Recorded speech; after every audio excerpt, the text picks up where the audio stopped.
ప్రభువైన యేసుక్రీస్తు నామములో ఆధ్యాత్మిక స్నేహవృక్షము నుండి అందరికీ హృదయపూర్వకమైన వందనములండి. దేవుని పరిశుద్ధ గ్రంథము నుండి రోమిలి రాసిన పత్రిక 12వ అధ్యాయం 1వ వచనము.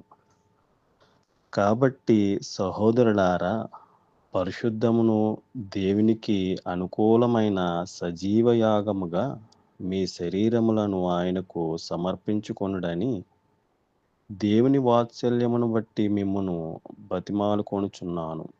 ఇట్టి సేవ మీకు యుక్తమై ఉన్నది. దేవునికి మహిమ కలుగునుగాక. ప్రభువునందు నా ప్రియమైన సహోదరులారా, అపోస్తులైన పౌలు గారు రోమిలి రాసిన పత్రికలో 12వ అధ్యాయం 1వ వచనములో సజీవ యాగముగా మీ శరీరములను ఆయనకు సమర్పించుకొనుడని దేవుని యొక్క వాత్సల్యమును బట్టి ఆయన బతిమలాడుకొనుచున్నారు. ఇట్టి సేవ మీకు యుక్తమై ఉన్నది. నా ప్రియమైన సహోదరులారా, మనం యొక్క సజీవ యాగముగా మన యొక్క శరీరాలను ఆయనకు సమర్పించుకోవాలి.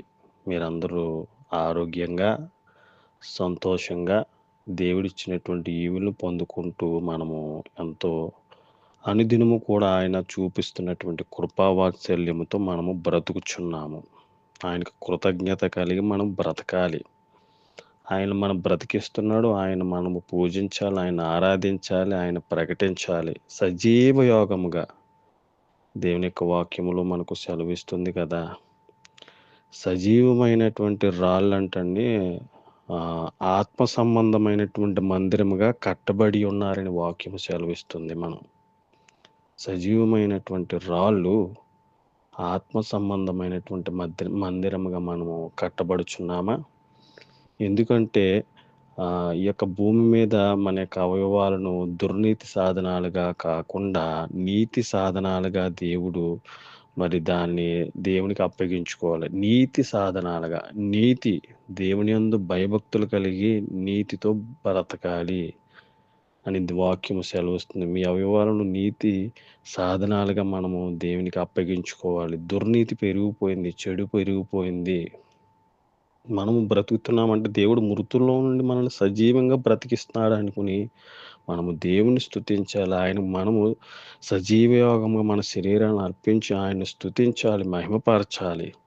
ఎంతోమంది అనేకమైనటువంటి కోల్పోయారు, జీవితాన్ని కోల్పోయారు. శరీరంలో అనేకమైనటువంటి అనారోగ్య సమస్యలతో శరీర అవయవాలు లేకుండా అనేక మంది కోల్పోతున్నారు కదా.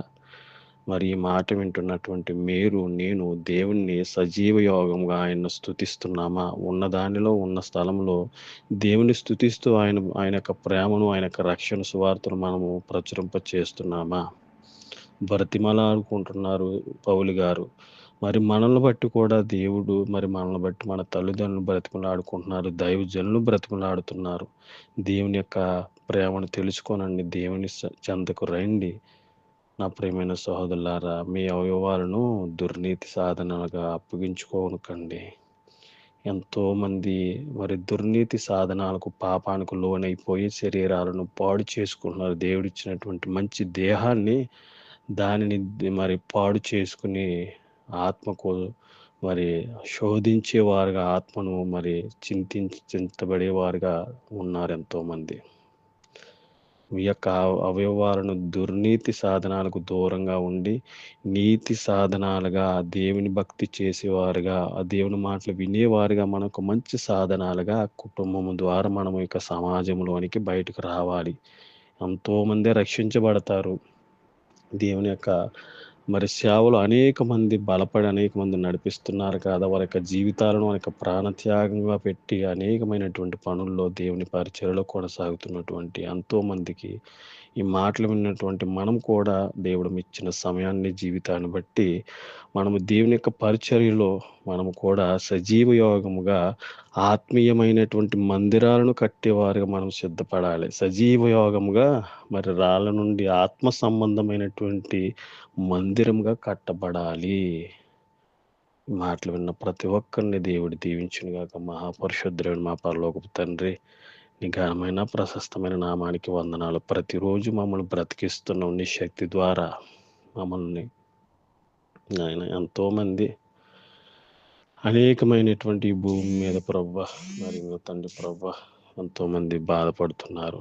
అన్నీ ఉండి కూడా నిన్ను స్తుతించలేనటువంటి వారుగా ఉన్నారు. ఇదిగో నేను మాకు ఇచ్చిన ఈ యొక్క దేహాన్ని సజీవ యోగముగా మీ శరీరాలను ఆయనకు సమర్పించుకునడం ఒక తీర్మానం, ఒక సమర్పణతో మా యొక్క జీవితాలకు ఒక మార్పు తీసుకురా తండ్రి.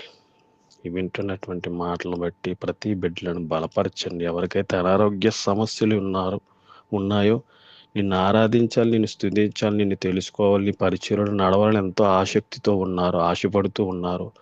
ప్రతి బిడ్డలను నాయన ఆశపరిచి నాయన ప్రాణాన్ని తృప్తిపరిచేవారు, ప్రతి బిడ్డలకు స్వస్థతను దయచేసి నాయన శరీర బలహీనతల నుండి, రుగ్మతల నుండి తొలగించండి, స్వస్థతను దయచేసి శక్తి కొలది నీ సన్నిధిలో మేము బ్రతికి నీ ప్రేమను, నీ యొక్క రక్షణను చాటించేవారుగా, నీ కొరకు కనిపెట్టుకుని నిరీక్షణ కలిగేవారుగా మమ్మల్ని నడిపించమని ఆధ్యాత్మిక స్నేహవృక్షంలో ఉన్న ప్రతి బిడ్డలను, కుటుంబాలను దీవించి ఆశీర్వదించి ఆత్మీయ జీవితానికి మందిరముగా కట్టబడినటువంటి వాక్య ప్రకారంగా మాకు ఏదైతే ఆటంకులు, ఇబ్బందులు ఎదురవుతున్నాయో వాటన్నిటి నుండి నీ నామములో విడుదలను ప్రసాదించి నిత్యము సత్యములో నడిపించమని మమ్మలను, మా బిడ్డలను, సంఘాలను, దైవజనులను, దేశ ప్రజలను, ప్రపంచ ప్రజలను ప్రభువైన యేసుక్రీస్తు నామములో ప్రతి వారికి నాయన జయ జీవితాన్ని దయచేయమని యేసు అతి పరిశుద్ధ నామములో చిన్న ప్రార్థన మిక్కిలి అడిగి వేడుకున్నాం మా పరలోకపు తండ్రి. ఆమె. Thank you lord. God bless you.